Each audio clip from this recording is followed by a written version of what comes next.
नमस्कार दोस्तों, मैं अमन स्वागत करता हूं आपके अपने YouTube चैनल एजुकेशन हब पे। यह बिहार शिक्षक भर्ती के जीके जीएस का संविधान से संबंधित दूसरा क्लास है और इस क्लास में हम लेकर आते हैं आप लोगों के लिए 15 क्वेश्चनों का एक सेट और जिसमें हर एक ऑप्शन पे हम अच्छे से चर्चा करते हैं जिससे कि किसी प्रकार का आपको कोई प्रश्न छूट ना सके। तो चलिए बढ़ते हैं क्वेश्चन की तरफ। तो यहाँ पे पहला प्रश्न पूछा गया है कि उद्देशिका यानी कि प्रस्तावना में 42वें संविधान संशोधन में कौन सा शब्द जोड़ा गया? समाजवाद, धर्मनिरपेक्ष, लोकतांत्रिक या समाजवाद, पंथनिरपेक्ष अखंडता या समाजवाद, लोकतंत्र अखंडता या इनमें से सभी। तो यहाँ पर सही आंसर होता है आपका बी कि 42वां कॉन्स्टिट्यूशन अमेंडमेंट जो हुआ था 1976 में, उसके तहत समाजवाद, पंथ निरपेक्ष और अखंडता शब्द को जोड़ा गया था। अब यहाँ पे जानते हैं कि 42वां कॉन्स्टिट्यूशन अमेंडमेंट को मिनी संविधान संशोधन के नाम से भी जाना जाता है। इसे मिनी संविधान संशोधन के नाम से जाना जाता है।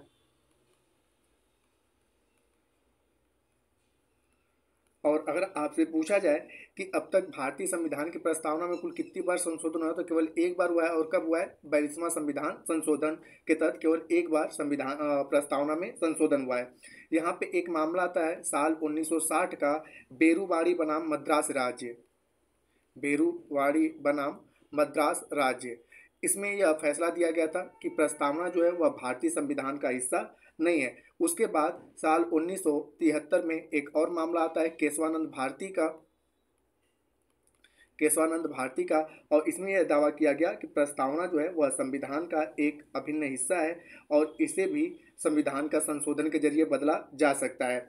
तो यहाँ पर आपका ये आता है कि किस संविधान संशोधन के तहत प्रस्तावना को संविधान का हिस्सा नहीं कहा गया था, तो 1960 के तहत मामले में। और किस मामले के तहत संविधान को अभिन्न हिस्सा माना गया, तो 1973 के तहत संविधान को के अभिन्न हिस्सा माना गया था प्रस्तावना को। बढ़ते हैं अगले क्वेश्चन की तरफ। तो अगला क्वेश्चन है कि संघात्मक सरकार में क्या होता है? शक्तियों का विकेंद्रीकरण, प्रांतों की श्रेष्ठता या केंद्र और राज्यों में समानता या शक्तियों का एकत्रीकरण। तो जब हम बात करते हैं संघात्मक सरकार की, संघीय सरकार की, तो वहाँ पे शक्तियों का विकेंद्रीकरण होता है। जैसे भारत में संघीय सरकार है तो यहाँ पे शक्तियाँ तीन स्तर पर बढ़ी हुई है, केंद्र स्तर पर, राज्य स्तर पर और पंचायती राज स्तर पर। तो यहाँ पर तीन स्तर पर शक्तियों का बटा हुआ है। तो यह क्या रहता है कि संघीय सरकार का एक विशेष स्वरूप होता है कि इसमें शक्तियों का विकेंद्रीकरण होता है। अब इसके बारे में और अगर आगे की बात करें तो यहाँ पे होता है कि भारत शासन अधिनियम, ठीक है, भारत शासन अधिनियम जो आया था 1935, भारत शासन अधिनियम 1935 के द्वारा सबसे पहले संघीय सरकार की पृष्ठभूमि रखी गई थी। तो आपसे पूछा जा सकता है कि संघीय सरकार की पृष्ठभूमि किस अधिनियम के तहत रखी गई थी, तो भारत शासन अधिनियम 1935 के तहत। और भारतीय संविधान का जो आर्टिकल 1 है, भारतीय संविधान का आर्टिकल 1 में कहा गया है कि भारत जो होगा वह क्या होगा? राज्यों का संघ होगा, राज्यों का संघ होगा। भारत का संविधान संघात्मक है लेकिन एकात्मक, यह भारी विवाद का विषय है। अब यह कहा जाता है कि भारत का संविधान संघात्मक है कि एकात्मक है, इस पर काफ़ी विवाद होता है, क्योंकि हम ये देखते हैं कि भारत का संविधान तो संघीय स्वरूप अपनाया गया है लेकिन ज़्यादातर शक्तियाँ केंद्र सरकार को है। तो रचना की दृष्टि से संघात्मक है लेकिन भावात्मक रूप से भारतीय संविधान क्या है? एकात्मक कहा गया है। अब यहाँ पे होता है कि एक व्यक्ति आते हैं डी डी बसु ने कहा था कि भारतीय संविधान जो है संघात्मक और एकात्मक का मिश्रण है, संघात्मक प्लस एकात्मक का मिश्रण है। तो यह डी बसु ने यह अपना स्टेटमेंट दिया था। आगे की अगर बात करें तो यहाँ पे एक डायसी है, ठीक है, प्रोफेसर डायसी, और प्रोफेसर डायसी ने यह चीज़ कहा था कि संघात्मक संविधान की क्या क्या विशेषताएं हो सकती हैं। तो पहला है कि संघात्मक संविधान की जो विशेषताएं, उनका संविधान कैसा होगा? लिखित होगा। दूसरी विशेषता उन्होंने बताई कि शक्तियों का क्या होगा? बंटवारा होगा, शक्तियों का बंटवारा यहाँ पर होगा। तीसरा उन्होंने बताया था कि संविधान की सर्वोच्चता होगी। तीसरी उन्होंने विशेषता बताई थी कि जो अपना कॉन्स्टिट्यूशन होगा वह क्या होगा? सुप्रीम होगा।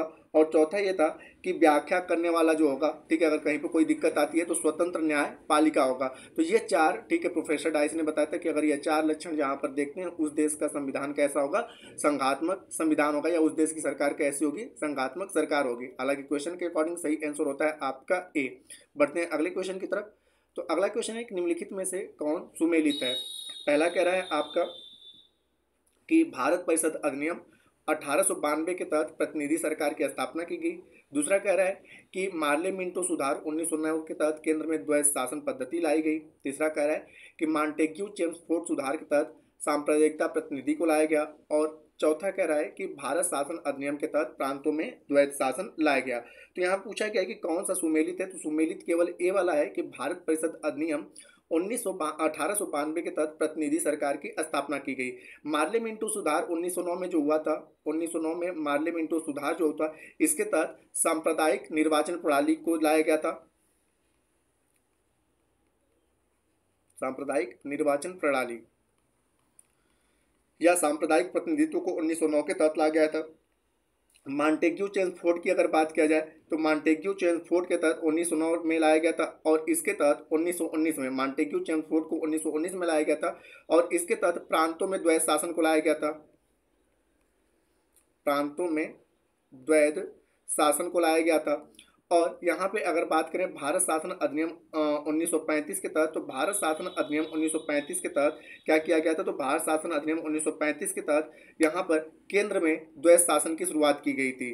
जैसा कि पिछले क्वेश्चन में अभी मैंने आपको बताया, केंद्र में द्वैध शासन की शुरुआत की गई थी। तो इस प्रकार से ये आपके सही मैचअप हैं। और यहाँ पूछा गया कि सुमेलित कौन सा है, तो केवल आंसर सही था ए की, केवल ए वाला सुमेलित है, बाकी सभी सुमेलित नहीं थे। और यहाँ पर मैंने आपको सही प्रकार से बताया। अगला क्वेश्चन है कि मार्ले मिंटो सुधार कब आया था, 1906 में, 1909 में, 1910 में या 1909 में। तो अभी आपको मैंने बताया कि मार्ले मिंटो सुधार कब आया था, तो साल 1909 में लाया गया था। तो सही आंसर होता है बी। अब इसके बारे में जानते हैं कि इसे मार्ले मिंटो सुधार या यहाँ पे भारत परिषद अधिनियम 1909 के नाम से भी जाना जाता है। अब यहाँ पे मार्ले कौन है, मिंटो कौन है, तो यहाँ पे मार्ले मिंटो जो व्यक्ति हैं, एक जैसे आपने सुना होगा मॉन्टेग्यू चेम्सफोर्ड जो 1919 में था, यहाँ पर मॉन्टेग्यू चेम्सफोर्ड था। तो यहाँ पे मिंटो जो है तत्कालीन भारत का वायसराय है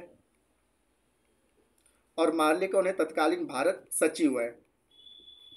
और 1909 वाला अधिनियम क्यों प्रसिद्ध हो जाता है, तो यहीं से फूट डालो राज करो की नीति अंग्रेजों ने लाई थी। फूट डालो राज करो की नीति, और किस तरह से, तो सांप्रदायिक निर्वाचन प्रणाली के तहत भारत में अंग्रेजों ने फूट डालो राज करो की नीति को शुरू किया था। तो इस प्रकार से, और यहाँ पे होता है कि मिंटो अपने एक फ्रेंड रहता है, मिंटो जो रहता है इसका एक फ्रेंड रहता है मोस्ले। और इस सांप्रदायिक निर्वाचन प्रणाली के बारे में मिंटो कहता है कि हम भारत में नाग के दांत बो रहे हैं और जिसका फल आगे चलकर काफ़ी भीषण होगा। तो वो चीज़ें आज भी हमें देखने को मिलता है। आज हम 2024 में जी रहे हैं और आज भी हमें देखने को मिलता है कि भारत में सांप्रदायिक आधार पर लोग एक दूसरे से बटे हुए हैं। और इसका बीज कब बोया गया था, तो 1909 में। किसके द्वारा, मार्ले मिंटो अधिनियम के द्वारा ही इसका बीज बोया गया था और यहीं से अंग्रेजों ने फूट डालो राज करो की नीति अपनाई थी। बढ़ते हैं अगले क्वेश्चन की तरफ। अगला क्वेश्चन है कि उद्देशिका में समाजवादी एवं धर्मनिरपेक्ष शब्द जोड़े गए थे 41वां संविधान संशोधन के द्वारा, 42वां संविधान संशोधन के द्वारा, 44वां संविधान संशोधन के द्वारा या 46वां संविधान संशोधन के द्वारा।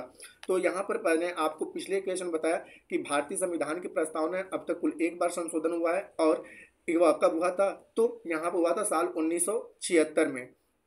और इसके तहत समाजवाद, धर्मनिरपेक्ष और अखंडता शब्द को जोड़ा गया। तो सही आंसर होता है यहाँ पर डी की उद्देशिका में समाजवाद और धर्मनिरपेक्ष शब्द जोड़े गए थे। 42वां संविधान संशोधन 1976 के तहत जोड़ा गया था। अब यहाँ पे जैसा कि मैंने बताया कि 42वां संविधान संशोधन को हम लोग मिनी कॉन्स्टिट्यूशन अमेंडमेंट यानी कि मिनी संविधान संशोधन के नाम से भी जानते हैं।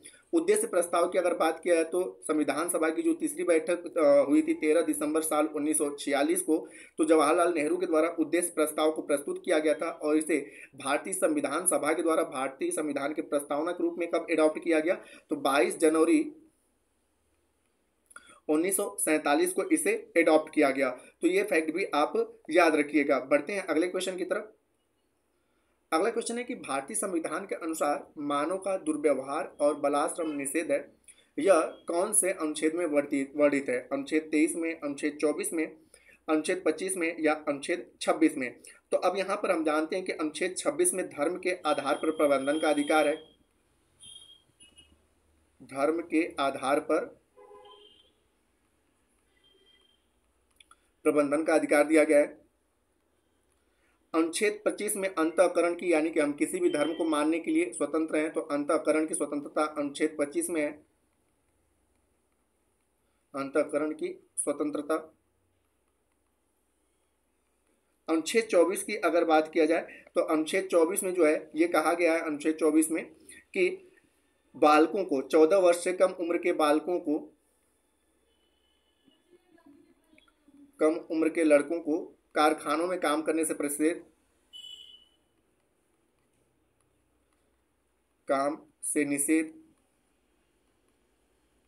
और अनुच्छेद 23 में कहा गया है कि मानव जो आपका बलाश्रम है, ये सारी जो चीजें हैं ये किस में कहा गया है, तो अनुच्छेद 23 में कहा गया है। तो सही आंसर होता है आपका ए। और यह किसके अंतर्गत आता है, तो यह आपके फंडामेंटल राइट्स, मौलिक अधिकार के अंतर्गत आता है। आपने पता है कि मौलिक अधिकारों की वर्तमान समय में कुल संख्या कितनी है, 6 है, तो उसी के अंतर्गत आता है। और मौलिक अधिकार को किस देश से के संविधान से लिया गया है, तो अमेरिका के संविधान से लिया गया है। बढ़ते हैं अगले क्वेश्चन की तरफ। अगला क्वेश्चन है कि भारतीय संविधान की उद्देशिका में न्याय शब्द के अंतर्गत निम्नलिखित में से किसका उल्लेख नहीं है। सामाजिक न्याय का उल्लेख नहीं है, कानूनी न्याय का उल्लेख नहीं है, राजनैतिक न्याय का उल्लेख नहीं है, या आर्थिक न्याय का उल्लेख नहीं है। तो यहाँ पर जानते हैं कि भारतीय संविधान की जो उद्देशिका उसके अंतर्गत न्याय शब्द में कानूनी न्याय का उल्लेख नहीं किया गया है। तो सही आंसर होता है आपका बी। अब यहाँ पे जानते हैं कि प्रस्तावना में जो है सामाजिक न्याय, ठीक है, प्रस्तावना में सामाजिक न्याय की बातें की गई हैं, राजनीतिक न्याय की बातें की गई है और आर्थिक न्याय की भी बातें की गई है। जैसा कि मैंने आपको बताया कि 42वां संविधान संशोधन होता है आपका 1976 में, और इसके तहत भारतीय संविधान की प्रस्तावना में एक बार संशोधन होता है जिसमें समाजवादी, पंथनिरपेक्ष और अखंडता शब्द को जोड़ा गया है। अब यहाँ पे अगर आपसे पूछा जाए कि सामाजिक और आर्थिक और राजनैतिक न्याय, ये जो सामाजिक, आर्थिक और राजनैतिक न्याय है कहाँ से लिया गया है, तो ये जो शब्द लिया गया है यह रूस की क्रांति से लिया गया है। ठीक है, ये जो शब्द लिया गया है रूस की क्रांति से, रूस की क्रांति से लिया गया है। और अगर आपसे पूछा जाए कि प्रस्तावना का विचार, ठीक है, किस देश से लिया गया है, तो प्रस्तावना का विचार जो है अमेरिका से लिया गया है। लेकिन प्रस्तावना की जो शब्द है, ठीक है, वह कहाँ से लिया गया है, ऑस्ट्रेलिया से। प्रस्तावना की जो शब्द है, भाषा है, ठीक है, वह कहाँ से लिया गया है, ऑस्ट्रेलिया से लिया गया है। और आगे की अगर बात करें तो आप भारतीय संविधान की प्रस्तावना में जो देखते हो समानता, स्वतंत्रता और बंधुत्व, समानता, स्वतंत्रता और बंधुत्व, यह कहाँ से लिया गया है, तो फ्रांस की क्रांति से लिया गया है। ठीक है, फ्रांस की क्रांति का तीन प्रमुख नारा था, स्वतंत्रता, समानता और बंधुत्व। और इसमें आपको मैं बता दूं कि फ्रांस की क्रांति हुई कब थी, तो 1789 में फ्रांस की क्रांति हुई थी और उसका जो स्लोगन था स्वतंत्रता, समानता और बंधुत्व था। तो यहाँ पर भारतीय संविधान के प्रस्तावना में स्वतंत्रता, समानता और बंधुत्व के जो शब्द लिए गए हैं वह कहाँ से, फ्रांस की क्रांति से। सामाजिक, राजनीतिक और आर्थिक जो न्याय की बातें वह रूस की क्रांति से लिया गया है। तो इसको भी आप लोग याद रखिएगा। बढ़ते हैं अगले क्वेश्चन की तरफ। अगला क्वेश्चन है, निम्नलिखित में से कौन सा अनुच्छेद धार्मिक कार्यों में प्रबंधन की स्वतंत्रता से संबंधित है। अनुच्छेद 26, अनुच्छेद 24, अनुच्छेद 23 या अनुच्छेद 28। तो पिछले अभी मैंने क्वेश्चन बताया कि अनुच्छेद जो 26 है वह धार्मिक कार्यों में प्रबंधन की स्वतंत्रता देता है, धार्मिक कार्यों में प्रबंधन की स्वतंत्रता देता है। तो सही आंसर होता है आपका ए के अनुच्छेद 26 में कहा गया है कि आप धार्मिक कार्यों के प्रबंधन की आपको स्वतंत्रता दी जाती है। अब बात करते हैं अनुच्छेद 24 में, तो मैंने आपको बताया कि अनुच्छेद 24 में कहा गया है कि 14 वर्ष से कम उम्र के बच्चे कारखानों में काम नहीं कर सकते हैं। अनुच्छेद 23 में बलाश्रम, मानव मानव व्यापार, इन सारी चीज़ों को प्रतिबंधित किया गया है।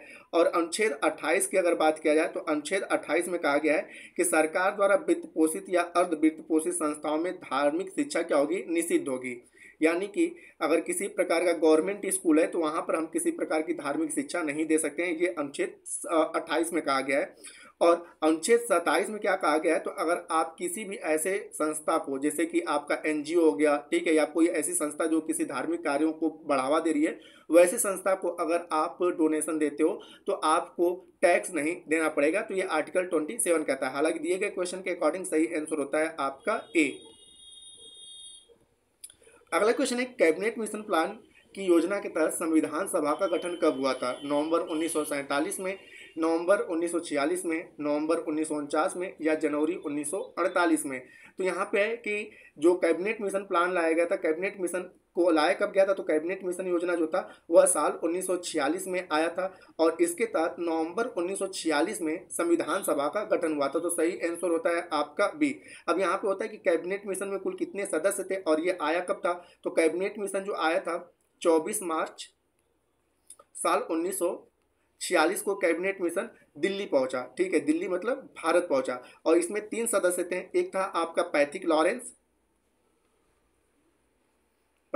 लॉरेंस जो कि भारत सचिव था। दूसरा था स्टोफर्ड क्रिप्स और तीसरा था एवी अलेक्जेंडर।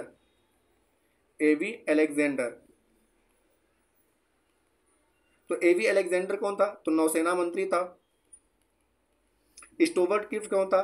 तो अध्यक्ष था, ठीक है, और बोर्ड ऑफ ट्रेड का ना अध्यक्ष जो था वह बोर्ड ऑफ ट्रेड का था। और पैथिक लॉरेंस जो था वह आपका जो था कैबिनेट मिशन का अध्यक्ष था। तो यहाँ पर आपसे अगर पूछा जाए कि आगे की अगर बात किया जाए कि कैबिनेट मिशन कहाँ पे पहुंचा तो दिल्ली में पहुंचा था 24 मार्च 1946 को। आगे की अगर हम बात करें तो शुरुआत में कांग्रेस और मुस्लिम लीग दोनों ने ही कैबिनेट मिशन का को बहिष्कार किया था, परंतु बाद में मुस्लिम लीग ने इसे अस्वीकार कर दिया और पाकिस्तान के निर्माण के लिए 16 अगस्त साल 1946 को 16 अगस्त 1946 को प्रत्यक्ष कार्यवाही दिवस मनाना शुरू किया। तो यह भी पूछा जाता है कि मुस्लिम लीग ने प्रत्यक्ष कार्यवाही दिवस कब मनाया था? तो 16 अगस्त साल 1946 को। हालांकि दिए गए क्वेश्चन के अकॉर्डिंग सही आंसर होता है बी। बढ़ते हैं अगले क्वेश्चन की तरफ। अगला क्वेश्चन है आपका कि भारत के संविधान में निम्नलिखित में से कौन सी याचिका का उल्लेख नहीं है? प्रतिषेध, परमादेश, अधिकार परीक्षा या आदेश। तो यहाँ पर हम जब पढ़ते हैं कि याचिका का यहाँ पे मतलब है रीट का, ठीक है, याचिका से मतलब है रीट का। तो आपने पता है कि फंडामेंटल जो राइट्स है, ठीक है, जो कि जिसे अमेरिका के संविधान से लिया गया है, और जैसा कि मैंने बताया कि वर्तमान समय में फंडामेंटल राइटों की संख्या 6 है और 6वां जो फंडामेंटल राइट्स है वह संवैधानिक उपचारों का अधिकार है जिसका आर्टिकल 32 है। और आर्टिकल 32 के तहत कुल 5 प्रकार के रीटों का प्रावधान किया गया है। इसमें पहला रीट है बंदी प्रत्यक्षीकरण। दूसरा जो रीट है वह है आपका परमादेश। तीसरा है आपका प्रतिषेध। चौथा है उत्प्रेषण और 5वां है अधिकार परीक्षा।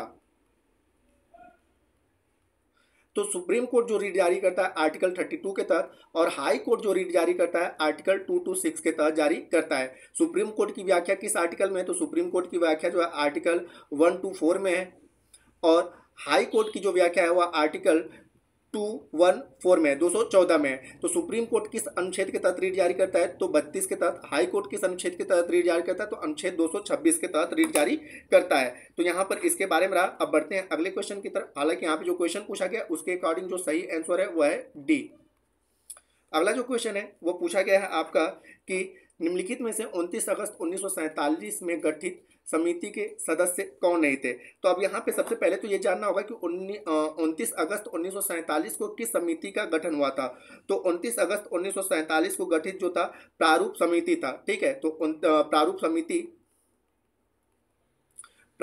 समिति का गठन कब किया गया था? तो 29 अगस्त 1947 को किया गया था। और इसमें अगर बात किया जाए तो इसमें कितने लोग थे? तो अध्यक्ष सहित इसमें कुल 7 लोग थे। इसके अध्यक्ष कौन थे? तो बाबा साहब अम्बेडकर थे, ठीक है, BR अम्बेडकर, भीमराव अम्बेडकर यानी कि बाबा साहब अम्बेडकर इसके अध्यक्ष थे। उनके अलावा, ठीक है, सैयद मोहम्मद सादुल्ला थे, KN मुंशी थे, अल्लादी कृष्ण स्वामी अय्यर थे, BL मित्र थे, DP खेतान थे। ये सारे कुल मिला के आपके 7 लोग थे। इसमें कौन नहीं थे? तो राजेंद्र प्रसाद जो थे प्रारूप समिति में शामिल नहीं थे। तो सही आंसर होता है आपका डी कि यहाँ पर 29 अगस्त 1947 को जो समिति का गठन किया गया था उसमें जो थे राजेंद्र प्रसाद नहीं थे, क्योंकि 29 अगस्त 1947 को प्रारूप समिति का गठन किया गया था। अब यहाँ पे बात करते हैं कि प्रारूप समिति द्वारा तैयार संविधान का प्रारूप संविधान सभा के अध्यक्ष के समक्ष कब प्रस्तुत किया गया? तो प्रारूप समिति ने अपना जो संविधान का प्रारूप तैयार किया था वह 21 फरवरी साल 1948 को संविधान सभा के अध्यक्ष के समक्ष प्रस्तुत किए। और आगे की अगर बात करें तो संविधान सभा के जो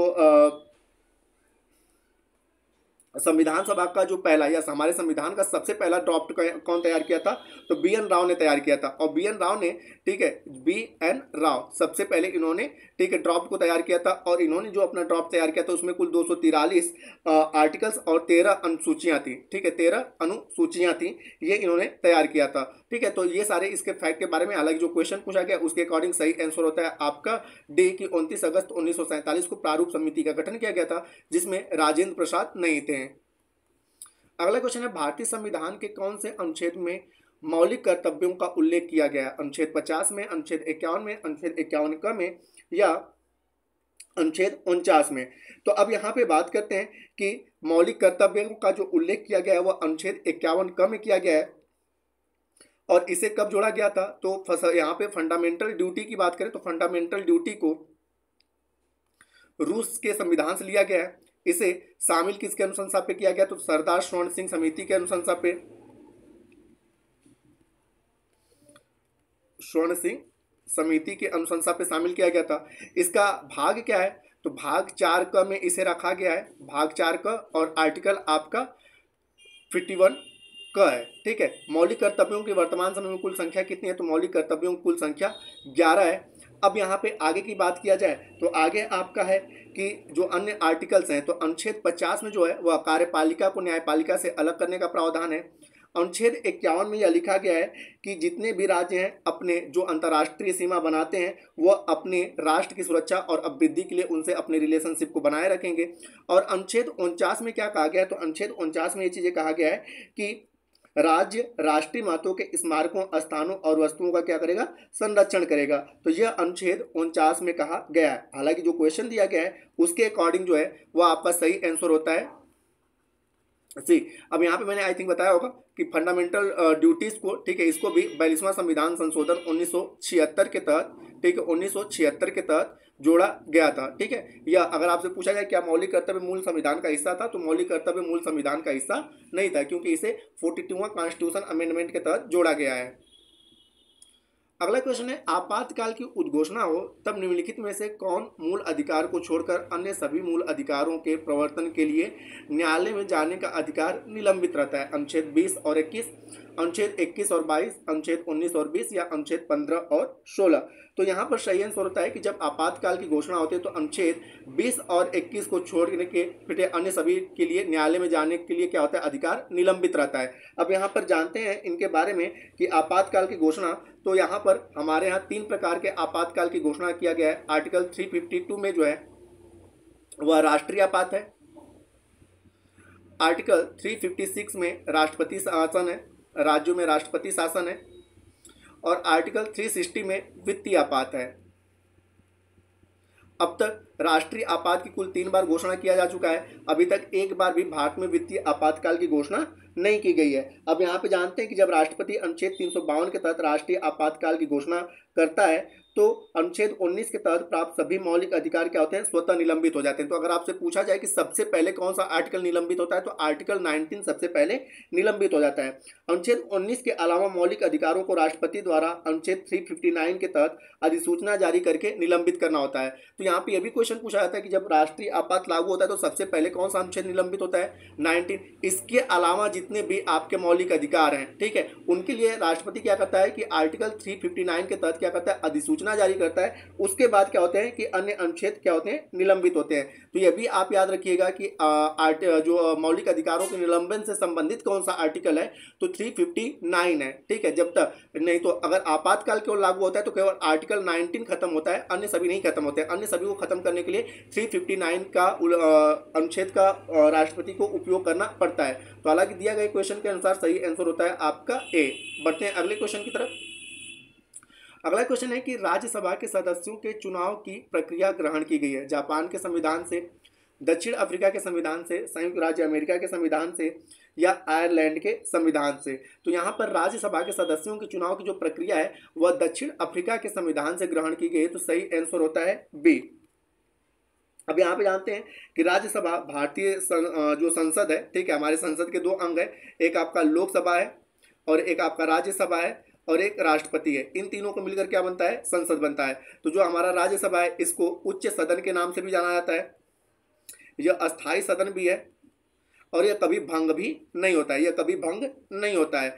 अब यहाँ पे ये चीज़ होता है कि इसके सदस्यों का जो कार्यकाल होता है कितने वर्ष का होता है, 6 वर्ष का होता है, और प्रत्येक 2 वर्ष पे इसके 1/3 सदस्य क्या होते हैं, रिटायर होते हैं। अब यहाँ पे जानते हैं अन्य के बारे में कि डीपीएसपी कहाँ से लिया गया है, आयरलैंड के संविधान से लिया गया है, राज्य की नीति निर्देशक तत्व। संयुक्त राज्य अमेरिका से क्या लिया गया है, फंडामेंटल राइट्स लिया गया है, यानी कि मौलिक अधिकार लिया गया है। और अन्य की अगर यहाँ पे बात किया जाए तो विधि द्वारा स्थापित प्रक्रिया जो है वह जापान के संविधान से लिया गया है। विधि द्वारा स्थापित प्रक्रिया